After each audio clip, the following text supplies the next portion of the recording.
Governador, seja muito bem-vindo aqui ao Visão CNN. Aliás, os telespectadores que quiserem também fazer perguntas, o nosso espaço está sempre aberto com a hashtag Visão CNN, inclusive os moradores aí do estado do Mato Grosso. Diante desse crescimento acelerado da Covid-19 aí no estado, o estado está sendo considerado o epicentro até da pandemia no país. O senhor avalia que houve falhas nas medidas contra a doença ou flexibilização antes da hora? De que forma que o senhor avalia a situação no estado do Mato Grosso diante desse novo desafio que apareceu para vocês? Boa tarde. Bom, boa tarde a todos vocês aí do estúdio, a todos que nos acompanham nesse momento pelo Visão, pela CNN. Primeiro, esse título de que nós somos o epicentro, ele não é muito verdade, porque esse epicentro ele migra a cada dia, a cada semana no Brasil. A contaminação ela começou aí por São Paulo, Rio de Janeiro, pegou muito forte na região norte do país, nordeste, e ela vem se espalhando por todo o Brasil e chegou a vez, lamentavelmente, aqui do centro-oeste, Goiás está muito forte, Mato Grosso do Sul e a própria região sul. Ontem, eu vi os dados de ontem, nós temos vários estados que estão crescendo neste momento mais do que cresce o estado do Mato Grosso. Mas independente dessa métrica, é muito verdade que cresceu muito nas últimas semanas, que o número de contágio está grande. A população aqui no estado do Mato Grosso, de uma maneira geral, ela vinha tendo um nível de atividade econômica e de movimentação muito acima daquilo que era o desejado. As pessoas, lá no início, no mês de março, quando nós tivemos o primeiro caso, alguns poucos prefeitos fizeram o lockdown no início da pandemia. Quando nós tínhamos um caso, mandaram fechar o comércio. Isso estressou um pouco a população, causou danos à vida das pessoas, aos empregos, aos micro e pequenos empresários. E agora, que é um momento crítico, existe uma restrição muito grande das pessoas em quererem aderir a esse movimento, assim como está acontecendo também em outras regiões do Brasil. Nós trabalhamos aí, abrimos muitos leitos de UTIs, temos mais de 500 leitos entre UTIs e clínico aberto só pelo estado de Mato Grosso. Existe uma rede também das prefeituras e, com isso, nós estamos, nesse momento, sim, com 93% de ocupação das UTIs e em torno de 50% de ocupação dos nossos leitos clínicos. E o governo está trabalhando agora num protocolo preventivo. Nós estamos apostando nisso também, de diagnosticar no início e o médico receitar o medicamento e as pessoas tomarem no início da pandemia para ajudar esse controle e ajudar principalmente que as pessoas não precisem ir para um hospital e para uma UTI. Governador, Luciana falando aqui, a gente conversou há algum tempo e o senhor estava relativamente tranquilo naquela época em relação à situação em Mato Grosso. E aí a gente tinha já um alerta a despeito disso, que o vírus migraria para o interior. Eu pergunto ao senhor, o senhor subestimou o vírus? Não, Luciana, não é subestimar. O vírus ele não respeita também nenhuma fronteira geográfica, ele começou na China e tomou aí grande parte do Brasil, né? Ele já tomou vários estados brasileiros em situações críticas, está lá nos Estados Unidos, né? Alguns estados diminuindo, como é Nova York, e outros aumentando. Então, lamentavelmente, é um movimento natural do vírus. Ele não respeita fronteiras, não respeita barreiras.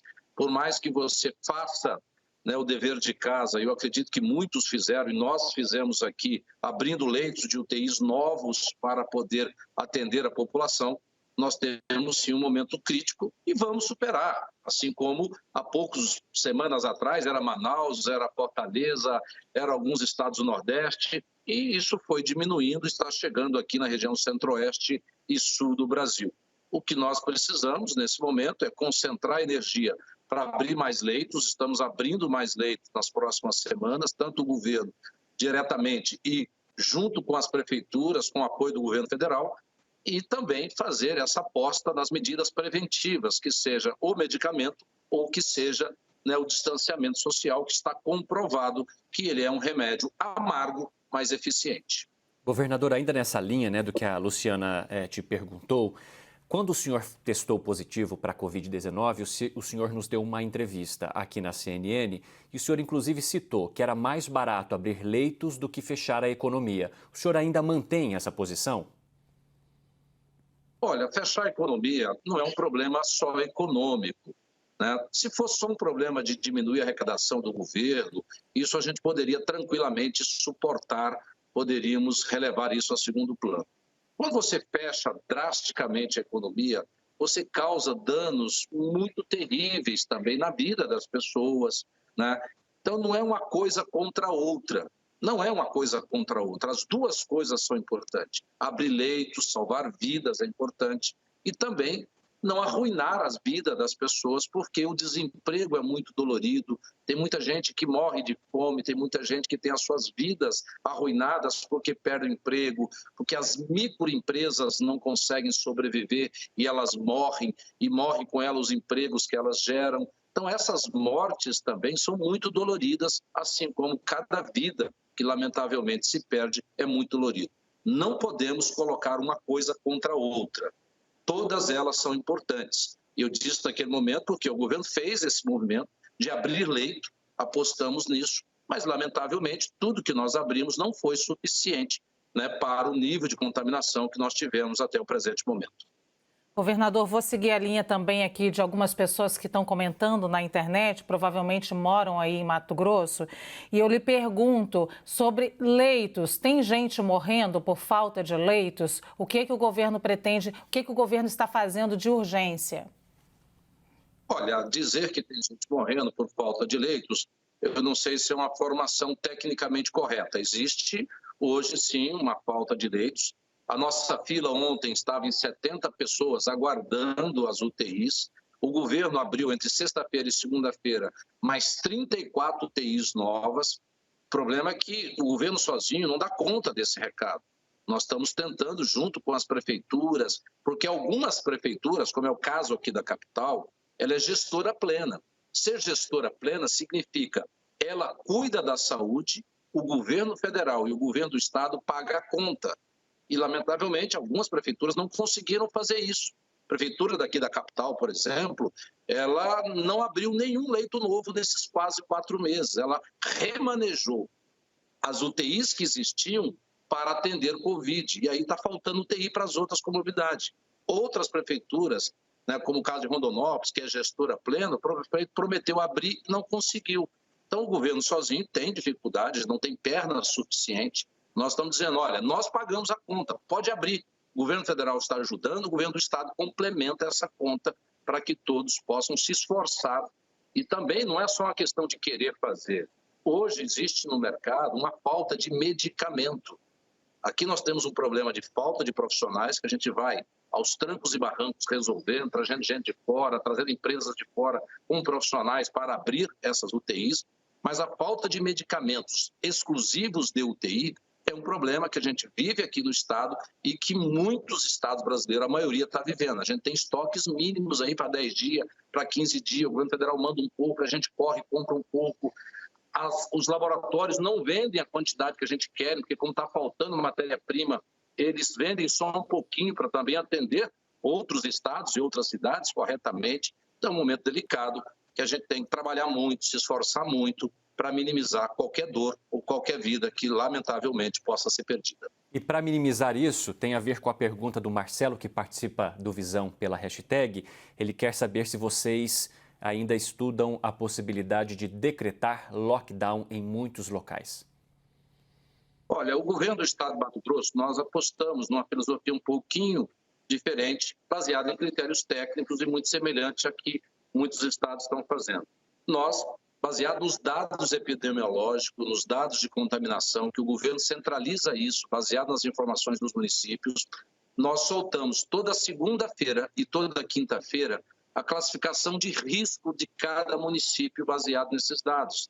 E lá traz a recomendação do que deve ser feito pelo prefeito.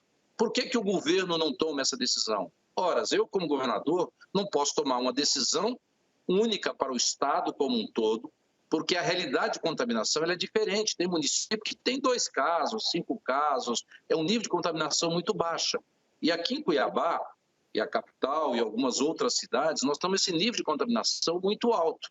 Então, baseado nessa classificação, baixa, moderado, alto e muito alto, tem as medidas que o governo recomenda em decreto que seja tomado. E aí nós esperamos, com apoio do governo, o governo não está tirando o corpo fora, ele diz, olha, nós estamos indicando as medidas, agora ela tem que ser tomada município a município, de acordo com a realidade de contaminação.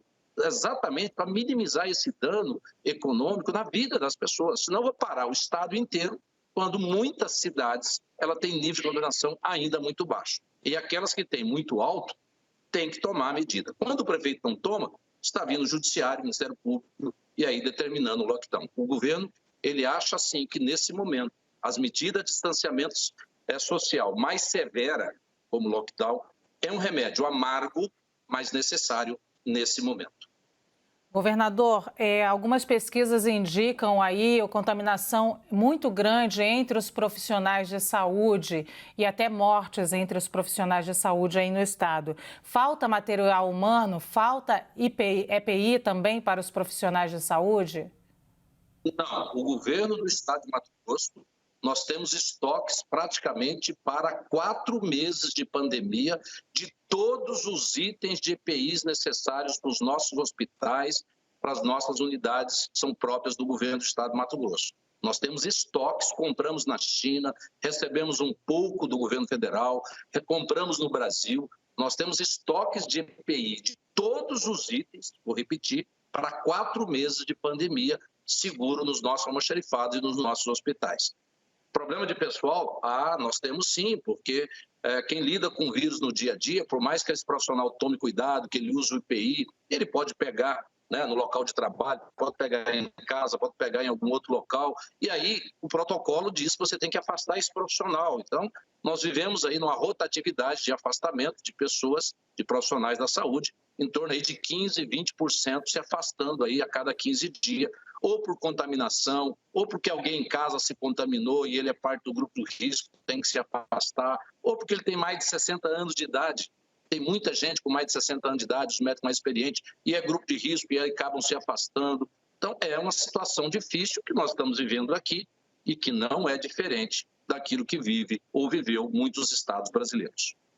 Governador, nós temos também um morador falando aqui no nosso Twitter de um professor, que tentou aí conseguir vaga, até entrou na justiça para isso em Sinop, mas não conseguiu. Está havendo um processo de judicialização da saúde em Mato Grosso por conta dessa ocupação tão intensa de leitos? Olha, gente, o Brasil começou muito essa história da judicialização da saúde, como de muitas coisas no nosso país. Quando as coisas não funcionam bem, busca o Poder Judiciário, que interfere devidamente, às vezes indevidamente, e o governo tem essa limitação. A rede pública de saúde, tanto o Estado quanto as prefeituras, ela tem um limite de atender. Eu não posso ter 101 vagas, 102 vagas. Nós temos as vagas. Você tem que deixar uma reserva técnica dessas vagas para quem está internado numa enfermaria e o seu estado de saúde possa se agravar e ele tenha que ser transferido para uma UTI. E se não tem vaga, não adianta o juiz mandar colocar. Ora, se o juiz manda colocar, ele está furando a fila da regulação. Ele está descumprindo uma lei que diz que tem que ter fila à regulação. E quem regula é médico, não pode ser o juiz. Nesse momento, acho que todos precisam compreender, Ministério Público, próprio Judiciário, a Defensoria, que ninguém está escondendo vaga, ninguém está deixando de fazer aquilo que precisa ser feito. Porém, existe uma demanda extraordinária, que há mais de 100 anos o mundo não vivia com uma pandemia dessa. Nós estamos tendo esse problema aqui nos Estados Unidos, na Europa, em vários lugares, na maior parte dos países ocidentais, e a gente tem que administrar isso com o maior bom senso e coerência possível. Governador, mas neste caso, por exemplo, o que a família poderia fazer num caso de desespero em que um paciente está num estado grave? A família vê o paciente morrer e não tenta nenhuma alternativa, como a própria justiça? Olha, ok, mas se o juiz manda colocar e você não tem uma vaga, o que você faz? Tira alguém lá da UTI para colocar isso que o juiz mandou? Passa ele na frente de um outro que, de repente, o médico disse que é mais urgente do que aquele que o juiz disse que é urgente? Quem tem a palavra final é os médicos, servidores públicos da saúde que cuidam disso, ou é um juiz, eventualmente, ali bem intencionado, que está cumprindo um rito, mas é um momento de dificuldade, por isso que eu digo que o bom senso tem que prevalecer nesse momento. E nós estamos abrindo novos leitos para minimizar isso, e acreditamos que nas próximas semanas, tem uma previsão aí de mais de 100 leitos para serem abertos aí nos próximos dias, a gente vai trazer isso para dentro da normalidade, se Deus quiser. Governador, gestores públicos deveriam estar envolvidos, como o senhor está, e dar uma solução para esse problema, certamente. A gente está quase encerrando a nossa entrevista, governador, e aí eu queria falar sobre algo que é muito específico de Mato Grosso também, que são os incêndios florestais. A gente está falando de uma doença que causa problemas respiratórios. O senhor está preocupado nesse momento com isso também? Extremamente preocupada, Luciana, porque lá em março, antes da Covid chegar aqui em Mato Grosso, nós começamos a nossa operação de combate ao desmatamento ilegal e de combate às queimadas ilegais aqui no estado. O último relatório que eu peguei, de 15 dias atrás, nós já tínhamos emitido mais de 500 milhões de reais em multas. Fizemos campanha no TV, no rádio, dizendo às pessoas, olha, gente, pelo amor de Deus, não aposte na ilegalidade, não aposte que esse negócio não vai dar nada, não. Você vai ter prejuízos. E o governo está indo a campo com as nossas equipes, com toda essa dificuldade que a gente tem de pandemia, porque às vezes os profissionais se infectam, às vezes ele está no grupo de risco e se afasta, às vezes alguém na casa dele se infecta e aí pelo protocolo ele tem que ficar uns dias fora até que faz o teste, até que sai o exame, mas mesmo assim nós estamos indo a campo, nós estamos fazendo operações junto com o governo federal, Verde Brasil 2, mas o estado tem hoje um grande aparato aqui, tanto que está aí, já estamos batendo recorde, um lamentável recorde. Não gostaríamos de estar multando ninguém, assim como nós gostaríamos que as pessoas respeitassem a legislação ambiental. Nós seremos implacáveis contra aqueles que insistir em agir na ilegalidade. Não vamos tolerar isso e as pessoas vão sofrer as consequências da lei prevista para esses casos. Governador Mauro Mendes, do estado de Mato Grosso, muito obrigado por sua participação ao vivo aqui no Visão CNN. Boa sorte, boa semana. Obrigada, governador.